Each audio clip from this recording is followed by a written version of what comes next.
Jesus Christ, our Lord, our Savior, we praise you, we thank you. Amen. I will be reading in Tagalog, but English translations or the English version, the contemporary English version, will also be projected on one of the screens. Unang Tesalonica 5:23 mula sa Ang Bagong Magandang Balita, Biblia. Naway panatilihin niyang walang kapintasan ang buo ninyong katauhan, ang espiritu, kaluluwa, at katawan, hanggang sa pagparito ng ating Panginoong Hesukristo. May ibang mensahe ang verse na ito, subalit binanggit ang tatlong katangian ng ating katauhan. Ang katawang lupa, kaluluwa, at espiritu ay magkakaiba, bagamat magkakasama sa ating katauhan. Magkakasamang bumubuo ng kung sino tayo sa ngayon. At sabi sa CEV, may your spirit, soul, and body be kept healthy and faultless until our Lord Jesus Christ returns. So spirit, soul, and body. Ang katawan ay ang makalupang bahagi ng tao. Galing ito sa lupa, at ito ang magbabalik sa lupa kapag ito'y namatay. Mangangaral 12:7 tungkol sa kamatayan, alalahanin mo siya bago manumbalik sa alabok ang ating katawang lupa, at ang ating hininga ay magbalik sa Diyos na may bigay nito. Yung espiritu na galing sa Diyos ay tinawag naman ni Solomon na hininga, referring to the same substance that is of God, that came from God, the Spirit. Kaya hindi po tama kung minsan sabihin nyo, ay namatay na pala si Corazon, namatay na pala si Delphine. Ang dapat sabihin, namatay na pala ang katawan ni Corazon, ang katawan ni Delphine, dahil yun lang naman yung namamatay. Ang kaluluwa ay ang pag-iisip, kaalaman, kamalayan. Ito ang pagkatao, ang personalidad na ayon at nagmumula sa isip o sa utak. Nalilito tayo kuminsan yung tungkol sa kaluluwa at espiritu dahil kuminsan pinagpapalit-palit yung gamit. Pero kung ating bibigyan ng technical na definition, katawan is body, soul is kaluluwa, at spirit yung espiritu. Yung kaluluwa, yung pagkatao, yung damdamin, yung mga paniniwala, mga inaasam sa buhay, yung mga ugali, na lahat yan brain-based. Nakabase sa ating alam at hindi alam, nakabase sa ating mga karanasan, lalo na nung karanasan nung bata pa tayo na makaukit ng malalim sa ating pagkatao. That is the soul. It is the emotion, the personality, and that too apparently dies with the body, and what is left for eternity is the spirit. The spirit that is from God and should return to God. Roma 12:2, mag-iba kayo sa pamamagitan ng pagbabago ng inyong pag-iisip upang maunawaan ninyo ang kalooban ng Diyos, kung ano ang mabuti, kalugod-lugod, at ganap na kalooban niya. So ang pag-iiba dito, ano yung iniiba? Yung personality, yung soul, which is based on the mind, on the thought. Kaya sabi, mag-iba kayo ng pag-iisip. Pag iniba nyo ang inyong pag-iisip, ang paraan ng inyong pag-iisip, may iba rin ang inyong kaluluwa, ang inyong personalidad, ang inyong kakanyahan o identity.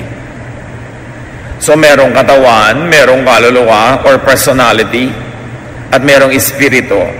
Ang espiritu ay sa may likha at galing sa may likha. Kaya ang sabi sa Genesis 2:7, pagkatapos ginawa ng Panginoong Yahweh ang tao mula sa alabok at hiningahan niya yon sa ilong at nagkaroon ito ng buhay. Yung binabanggit ni Solomon na eto yung tao, merong espiritong babalik sa Diyos at merong katawang babalik sa lupa. Yun ang bumabalik sa Diyos, ang espiritu. O pwede nating tawagin siya ang bumabalik sa Diyos, yung espiritu, pagkamatay ng katawan. Job 33:4, ang espiritu ng Diyos ay gumawa sa akin buhay na taglay ko ay sa makapangyarihang Diyos nanggaling. So ang espiritu ng tao ang talagang nakikipag-ugnayan sa Diyos, hindi ang isip lamang. Kung dadaanin sa isip o sa kaluluwa, sa personalidad, sa knowledge, sa kaalaman, kung dadaanin lang doon, hindi malulubos, hindi magiging ganap ang ugnayan at pag-unawa sa Diyos. At yan ang ugat ng lahat ng pagdududa tungkol sa Diyos. Yan ang ugat ng lahat ng pagtatalo ng mga theologians at ng mga relihiyon, ng mga nag-aral at di nag-aral, dahil nakikipag-ugnayan lang sila sa Diyos sa pamamagitan ng isip, ng utak, ng brain, ng thought, ng personality, ng kaluluwa. Ang tunay na pakikipag-ugnayan sa Diyos ay magagawa lang sa pamamagitan ng Espiritu. So katawan, kaluluwa, Espiritu. Body, mind, spirit. Or body, soul, spirit. It is through the Spirit that we can have a genuine connection with God. We can partially connect with God through the mind, through the brain, through the thought, the intellect, through knowledge. But that will never be enough. At yan ang topic ng ating mensahe mamaya. Pangalawang worship service. Roma 8:26. Gayon din naman, tinutulungan tayo ng Espiritu sa ating kahinaan. Hindi tayo marunong manalangin ng wasto. Kaya't ang Espiritu ang dumaraing para sa atin sa paraang di natin kayang sambitin. Napakalinaw dito sa Romans 8:26, yung role ng mind at yung role ng spirit. Yung role ng soul at yung role ng spirit. Sabi, kung sa dunong lang daraanin, kung sa thought, sa mind, sa intellect, hindi kayo makakapagdasal ng totoo. Kasi, hindi naman tayo marunong manalangin ng wasto. Ang tunay na pakikipag-ugnayan sa Diyos ay hindi natututunan ng utak. Ito ay likas sa Espiritu na galing sa Diyos, kaya sa pamamagitan ng Espiritu lang natin at sa tulong ng banal na Espiritu ng Diyos, nag-uugnayan ang dalawang Espiritu. At kung minsan, ang Espiritu natin ang nananalangin, hindi ang ating utak. Kasi hindi naman alam ng utak mo kung ano ipapanalangin eh. Alam ba ng utak mo kung alin ang tunay na magaling para sa'yo? May iniisip ka na magaling para sa'yo, pero madalas mali. Alam ba ng isip mo kung ano ang tunay na kalooban ng Diyos? Hindi. Nahuhulaan mo lang. Minsan tama, minsan mali. Pero yung Espiritu managaling sa Diyos, yun ang higit na nakababatid ng kalooban ng Diyos. Kaya sabi, alam nyo kung minsan, hindi nyo naman kayang magdasal eh. Hindi nyo alam kung anong dadasalin. At tinutulungan kayo ng Espiritu ng Diyos, nakikipag-ugnayan sa Espiritong nakatahan sa inyo, para yung dalawang Espiritu na lang nag-uusap, nagdadalanginan para sa inyo dahil limitado ang inyong utak. So magkakaiba yung ministry ng utak ng Espiritu. Ang Espiritu na mula sa Diyos ang ipinahihiram at tumatahan sa tao. At yun ang daan natin pabalik sa Diyos. Hindi yung katawan, hindi yung kaluluwa o yung utak o yung mind o yung intellect. Unang Korinto 3:16, hindi ba ninyo alam na kayo'y templo ng Diyos at naninirahan sa inyo ang Kanyang Espiritu? So yung nakatira sa atin, Espiritu ng Diyos, dahil sa Kanya nagmula, ang trabaho natin, ibalik yon sa Kanya matapos na mamatay ang ating katawan. Roma 8:9, ngunit hindi na kayo namumuhay ayon sa laman, kundi ayon sa Espiritu. Sa katunayan, nananatili na sa inyo ang Espiritu ng Diyos. Kasi ang Espiritu ng Diyos na yun, dahil sa kasalanan natin, ay ating iginapos, itinaboy, pero sa muling pagkakakilala mo sa Diyos sa pamamagitan ni Jesus, nanunumbalik ang buhay ng Espiritu na yun. That's why you are born again. You have a new spirit. You are a new creation. At dahil doon sa iyong recreated spirit, sa iyong revived spirit, sa iyong restored spirit, babalik ka ngayon sa Diyos pag namatay yung katawan.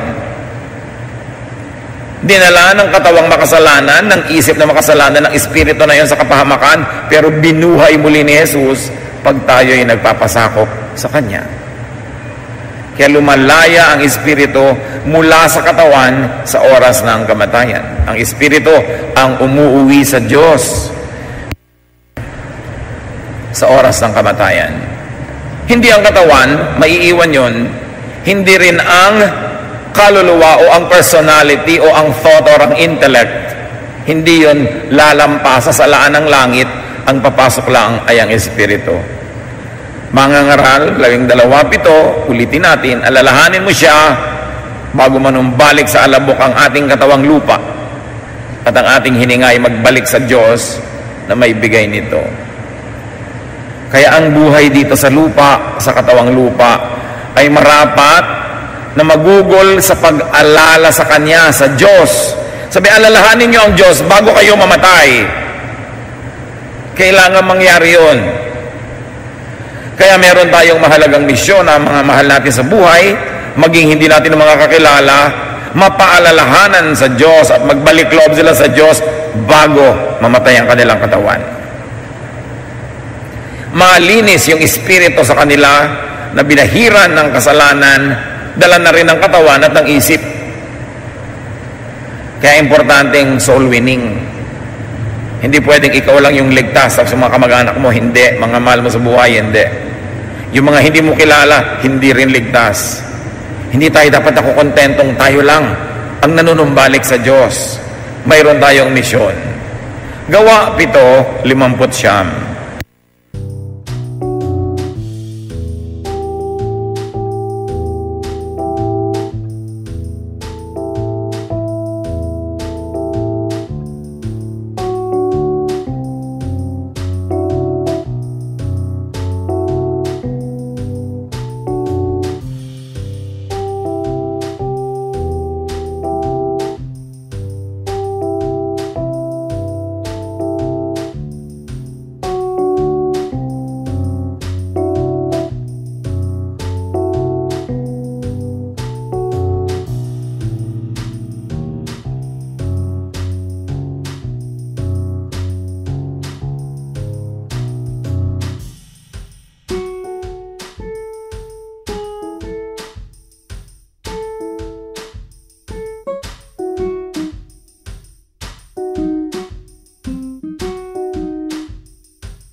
At pinagbabato nila si Esteban na nananalangin naman ng ganito, Panginoong Jesus, tanggapin mo po ang aking espiritu.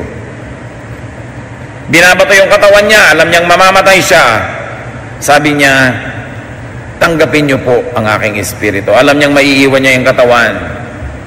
Pero ang espiritu, kailangang maitawid pabalik sa Diyos. Ang espiritu ang siyang walang hanggan. Mateo 4:4, ngunit sumagot si Jesus, nasusulat, ang tao'y hindi lamang sa tinapay nabubuhay, kundi sa bawat salitang nagmumula sa bibig ng Diyos. Hindi minamaliit o hindi binabaliwala ng Panginoong Yesus ang tinapay o bigas o anumang pagkain ng katawan, pero sinasabi niya, huwag lang katawan ninyo ang pakainin ninyo. Meron pa kayong kaluluwa o utak o isip na dapat ding pakainin ng mga ideya, ng mga magaganda at makadiyos na isipin. At meron kayong espiritu na dapat pakainin ng pagkaing espiritual.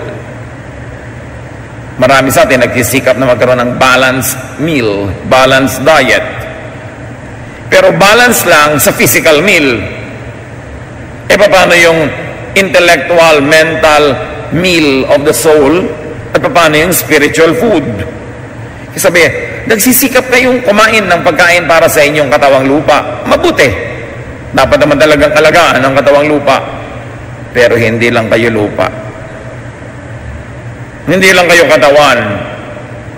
Sa katawan na yan ay may utak, at sa loob ng utak na yan ay mayroong pag-iisip, may consciousness, may personality, at sa inyong kabuuan ay nananahan yung Espiritu ng Diyos na dapat ding alagaan, pansinin, sa makatuwid ay yun nga ang pinakadapat alagaan dahil yun ang walang hanggan.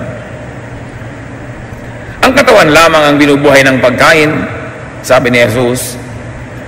Ang kaluluwa at espiritu ay pinakakain dapat ng salita ng Diyos, ng mga katuruan, ng kabanalan, ng paggawa ng mabuti. Alam niyo ba mga kapatid, ang paggawa ng mabuti ay pagkain ng espiritu, pagkain ng kaluluwa.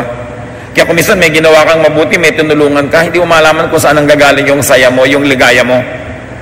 Hindi mo maunawa kung bakit sa kalooban mo magaan ang feeling mo dahil meron kang binigyan. Kasi ang pagbibigay ay isang gawang mabuti. At ang gawang mabuti ay pagkain ng kaluluwa at pagkain ng espiritu.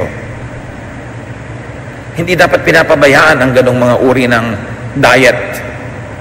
Hindi lang lupang katawan ang binubusog.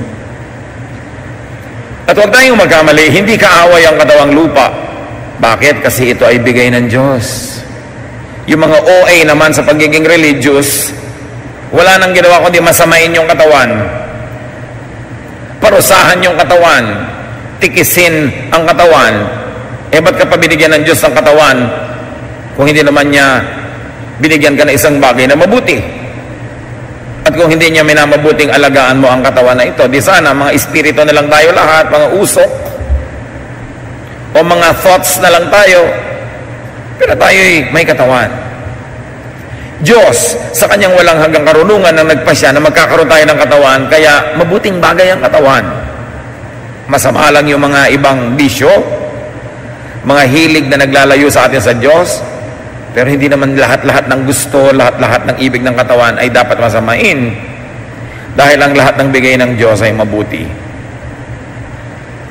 Ang mga pagdanasang hindi naman nakakasira ay hindi masama.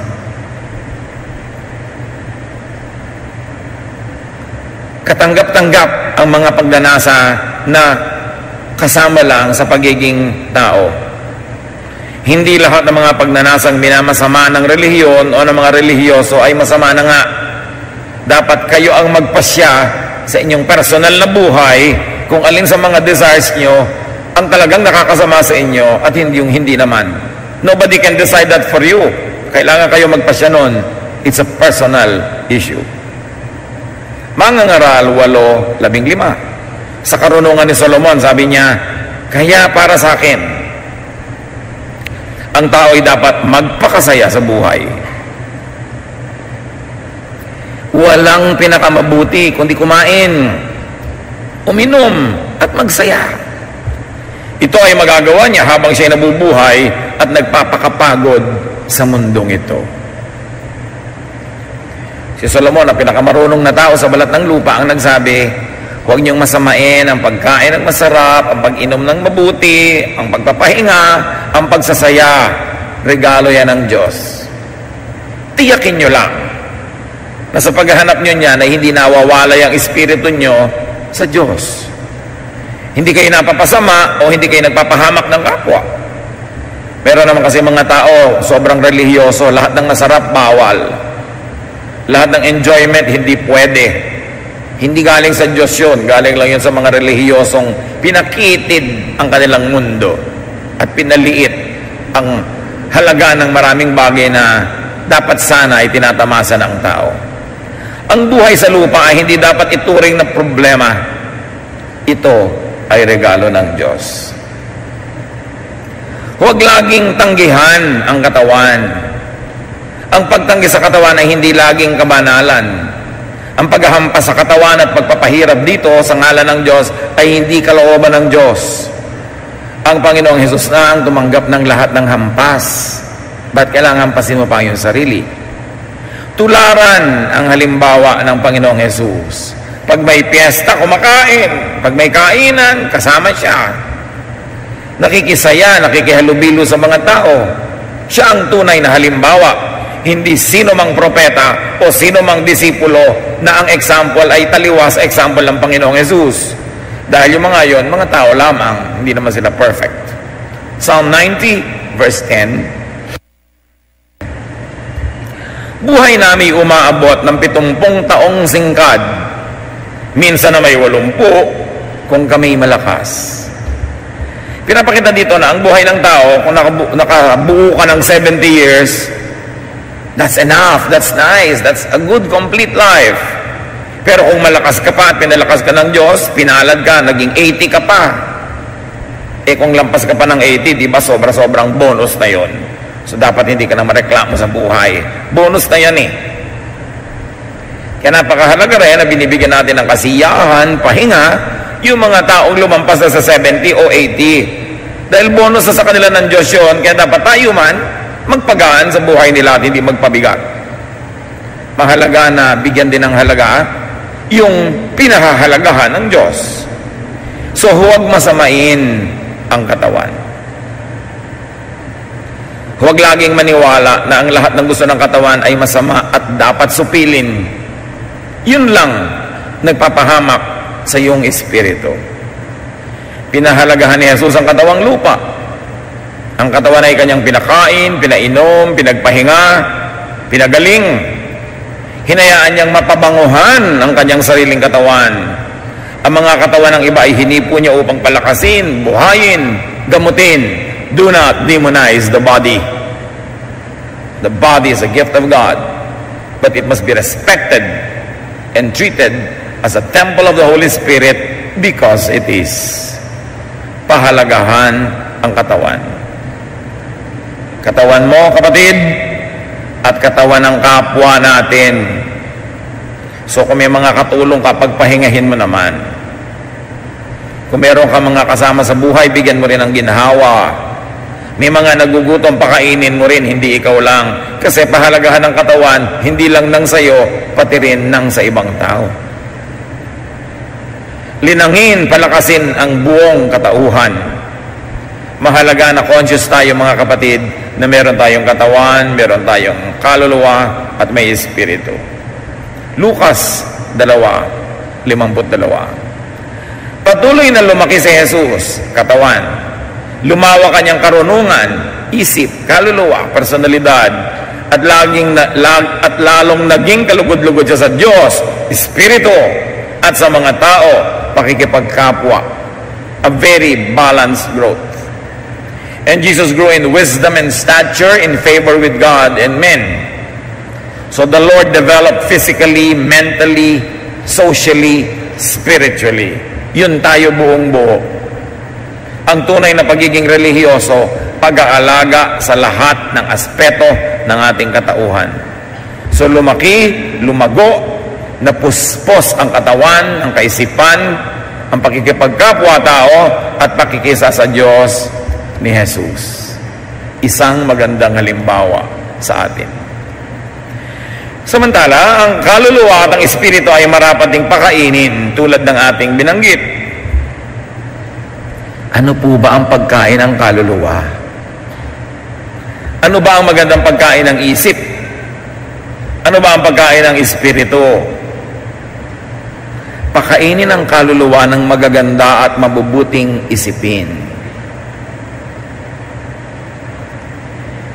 Hindi nyo naman siguro sasadyaing kumain ng lason.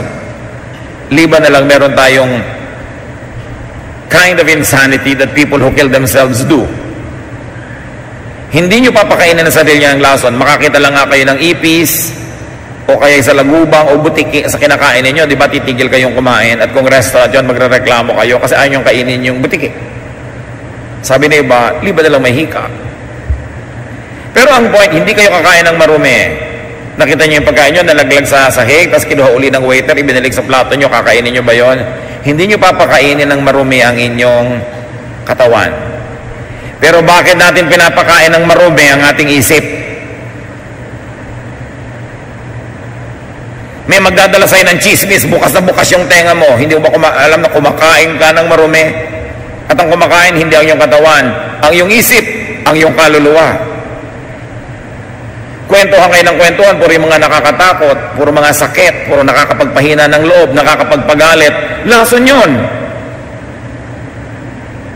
Kaya kung paano ka tumatanggi na yung bibig mo'y lumulon ng lason, tumanggi ka na yung tenga mo, tumanggap ng lason, patungo sa iyong isip. Tumanggi ka dapat na yung mata mo, makakita ng mga bagay na gumigising lang sa iyong mga makalupang damdamin na hindi mo naman pwedeng gawin pinapahirapan mo lang yung loob, nilalason mo ang iyong isip, sinasaktan mo ang iyong espiritu. Kung paano tayo nag-iingat na malinis na pagkain ang kinakain ng katawan, dapat malinis din ang nadidinig ng tenga. Refuse to continue to hear.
Garbage.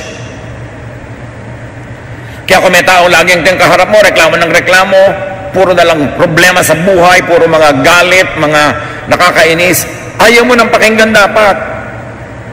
Kasi dapat mo ipagtanggol ang iyong tainga mula sa basurang isinasaksak niya doon. When people come to you, alam mo ba ang huling chismis mo? I refuse to accept garbage. Yung nagpapasira ng ating loob, nagpapahina ng ating pananalig, ba't yung papakinggan, dinalason ang inyong espiritu? Yung gumugulo sa inyong isip, mga takot at pangamba na kahit isipin nyo naman ang isipin, hindi nyo malulutas, huwag nyo dapat isipin dahil nilalason nyo ang inyong isip pagka ganon. At pag nalason na yung isip, pati katawan nyo apektado, hindi na rin kayo makatulog. Malungkot na rin na inyong muka. Tumataas ang presyon ng dugo. At kung diabetic kayo dahil sa stress, tataas ang sugar level. Naaapektuhan ng espiritu ang katawan. Naaapektuhan ng katawan ng espiritu. Naaapektuhan ng emosyon, ng utak, ang espiritu at katawan. Dahil lahat yan ay bahagi ng isang buo nating katauhan. Huwag niyong pakainin ang inyong espiritu at kaluluwa ng galit, ng muhi. Minsan hindi kayo galit sa isang tao nung makausap niyo yung kagalit niya. Mamaya galit na rin kayo. Pinakain kayo ng galit. At nagbubunga rin sa buhay niyo yung galit. Manonood ka ng horror, kumakain ka ng horror. Ang bunga noon, natatakot ka ngayon mag-isa sa gabi. Natatakot ka mag-isa sa dilim. May bunga sa iyo dahil kinakain mo. Ano ang dapat pagkain ng kaluluwa? Pag-ibig. Kabutihan, kababaang loob. Gumagawa ka ng mabuti, pinapakain mo ang espiritu mo at kaluluwa ng mabuti. Yun ang mga pagkain espiritual. Hindi lang laging salita ng Diyos sa Biblia, bagamat yun ang main. Pero yung nagpapatawad ka, pinapakain mo ang iyong espiritu ng mabuti. Tinitikis mo yung mga tao, nagtatanim ka ng galit, kumakain ka ng lason. Kasi lalabas sa ugali mo, sa salita mo at asal, yung galit mo na yun. Garbage in, garbage out. Kung anong kinain, yun ang papasok. Filipos 4:8.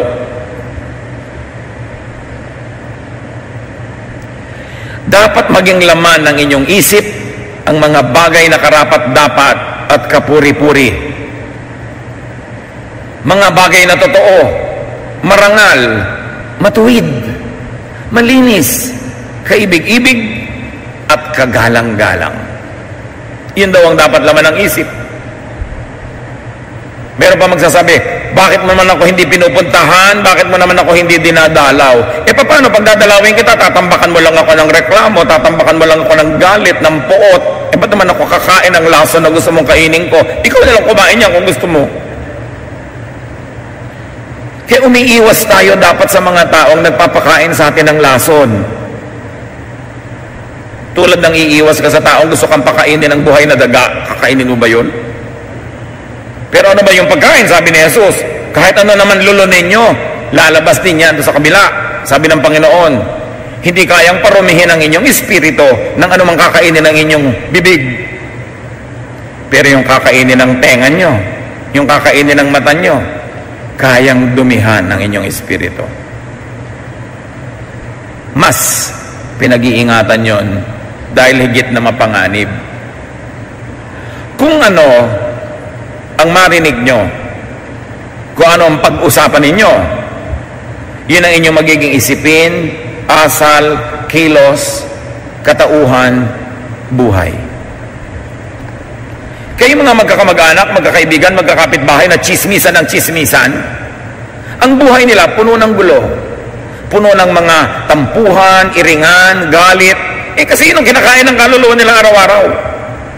Ito yung magkikita-kita, pag-uusapan yung kapintasan ni ganon, yung reklamo kay ganito, yung galit ng 10 taon na, huhukayin muli sa libingan at bubuhayin muli, so galit na naman. Samantalang, ang tagal na nun.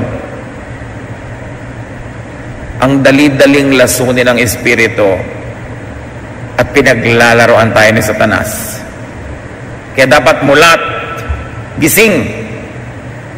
Sabi mo, I refuse to talk to you because you will poison my mind.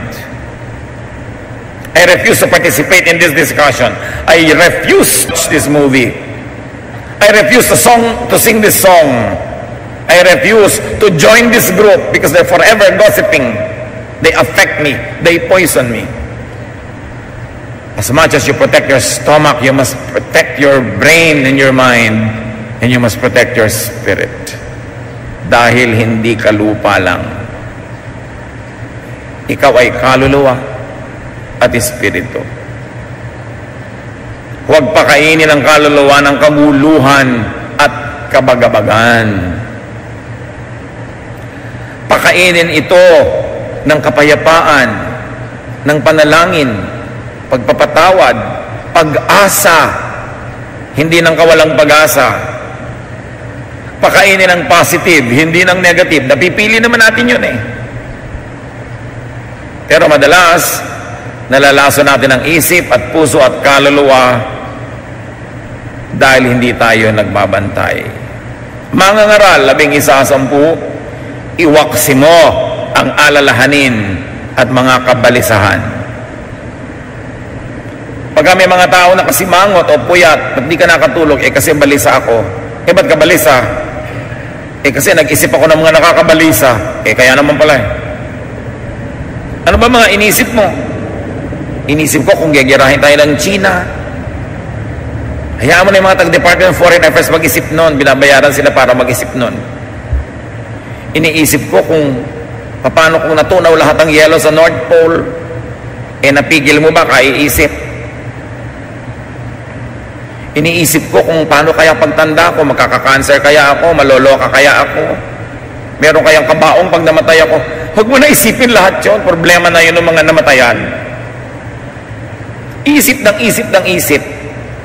Ang tanong mo, nakabuti na ba sa'yo kaiisip mo niyan? Hindi. Ano nangyari? Tumamlay ka, lumungkot, natakot. Ba't di ka nalang mag-isip ng masaya?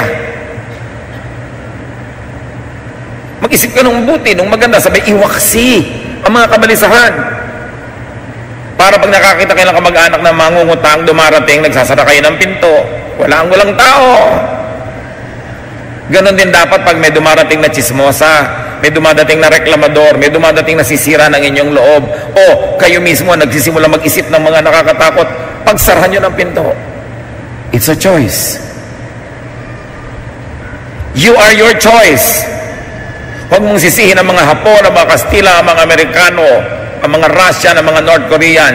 Kayo ay dahil sa inyo. Ganyan ka kasi ganyan ka mag-isip. Natatakot ka kasi matatakotin ka mag-isip.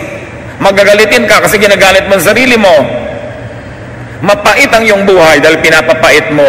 Walang ibang pwedeng sisihin.